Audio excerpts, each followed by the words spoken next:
يلا بينا نعمل شوية قراقيش لأول يوم العيد مع كوباية شاي بلبن. إنما إيه حاجة كده فاخر من الآخر.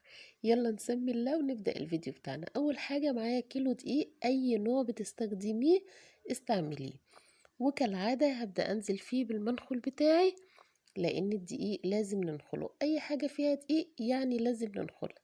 بعد كده هبدأ أنزل بنص معلقة من الملح، يعني حبة كده على طرف المعلقة. وبعد كده هبدأ أنزل ب3 معالق من النشا، عليهم كمان معلقة من البيكنج باودر. تمام كده، هبدأ بقى أنخلهم مع بعض. وبعد كده هبدأ أنزل بمعلقة من الشمر على اليانسون. حابة تضيفي الشمر واليانسون ضيفيهم، مش حابة مفيش مشكلة. هركن بقى الدقيق على جنب، وبعد كده جبت بولة نزلت فيها بكوباية لبن دافية، وتقدري طبعا تبدلي اللبن بمية عادي. وهبدأ أنزل كمان بمعلقة سكر كبيرة، وهنزل عليهم بباكت من الخميرة.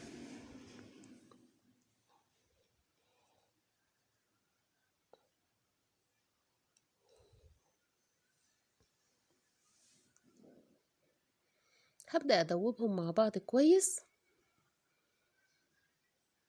تمام كده، وبعد كده هغطيهم وهسيبها لحد ما تتفاعل على جنب. نفس الكوباية بقى اللي عايرنا بيها اللبن هبدأ أعاير بيها السمنة. حطيت هنا كوباية من السمنة، هبدأ أنزل كل المعيار اللي فيها علشان يبقى معيار الكوباية التانية مظبوط. وبعد كده هبدأ أحط نص تاني سمنة، والنص الفاضي ده هحط فيه زيت. وطبعا ضروري يكون زيت نوعه كويس علشان ما يغيرش ريحة القراقيش معانا، والزيت هنا بيساعد ان هي تبقى مقرمشة. هنزل بباقتها وهاخدها على النار يدوب بس يعني 5 دقايق لحد ما السمنة تدوب مع الزيت. انا مش هقدحها، انا بس بدفيها. وهبدأ انزل عليها. بصوا هنا انا بعرفكم ان هي مش سخنة، ايدي مستحملاها عادي. هبدأ انزل بقى على الدقيق بتاعي اهو. هي دافية يا جماعة، مش مقدوحة يعني مش سخنة قوي. بعد كده بقى سبت المعلقتين او كام معلقة اللي في الطاسة دول، وهنزل عليهم بمعلقتين من الزيت، وهسيبهم على النار يتحمصوا بس شوية علشان السمسم بتاعي دوت ني.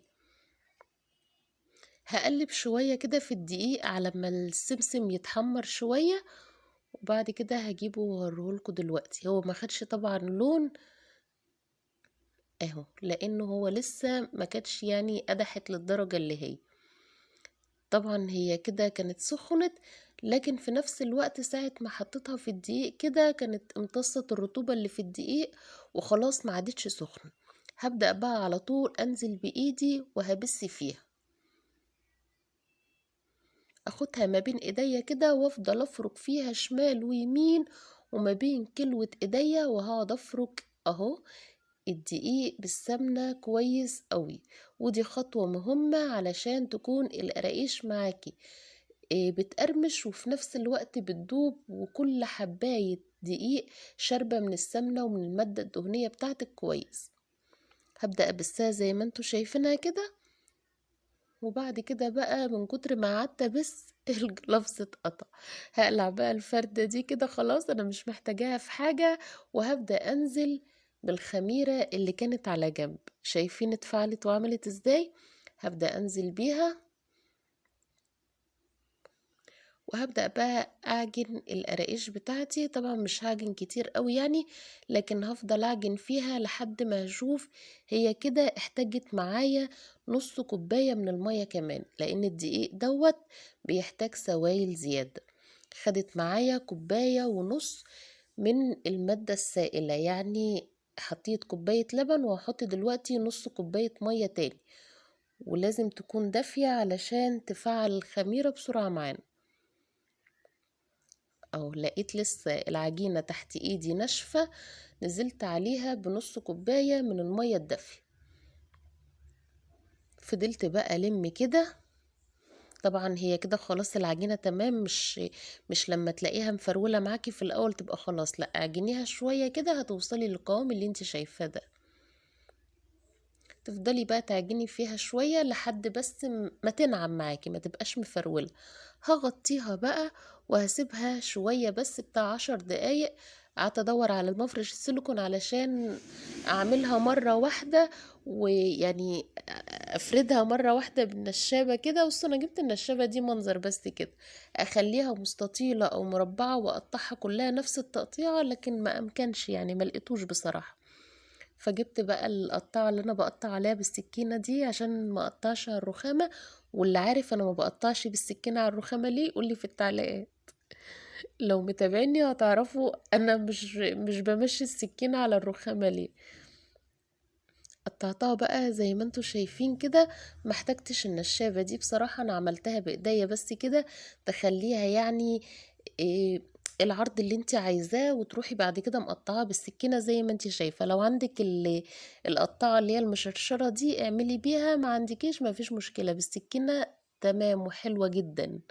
هبدأ بقى ارصها في الصاج مش مدهون اي حاجة، هي مظبوطة معانا جدا، والمقدار مطلعها بصراحة حلوة قوي، هتعجبكم ان شاء الله. هبدأ ارصها زي ما انتوا شايفين في الصاج، وابدأ بقى حنتف شمال ويمين. قال ايه يعني عشان ما تطلعش معوج. خلص بقى الكمية بنفس الطريقة، وبعد كده سبتهم شوية عملوا معايا الصاجين، والصينية دي كمان من كيلو دقيق. هسيبهم بقى شوية كده على جنب لحد ما اسخن الفرن، واحس ان العجينة نشفت، يعني القشرة بتاعت القراقيش اللي قدامكم دي خدت فوق زي قشرة كده نشفت. وبعد ما تنشف وتعضم كده هبدأ أدخلها على الفرن اللي أنا مسخناه من قبل كده. هقعدها تاخد معايا من 30 ل35 دقيقة، 40 دقيقة بالكتير قوي. لو احتجتي تولعي الشواية تمام، ما احتجتيش وطلع معاكي اللون ده يبقى حلو قوي.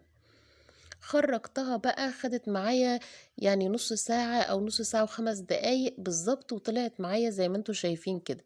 حاجة بقى مش قادرة اقول لكم، ريحة وطعم وقرمشة وحاجة يعني مفيش بعد كده، مع كوباية شاي بلبن اول يوم العيد. كل سنة وانتوا طيبين، يا رب يعود عليكم الايام بالخير. عملت معاكم الكحك وعملت معاكم البسكوت وعملت النهاردة معاكم القراقيش. يا رب الفيديو ولو الفيديو عجبك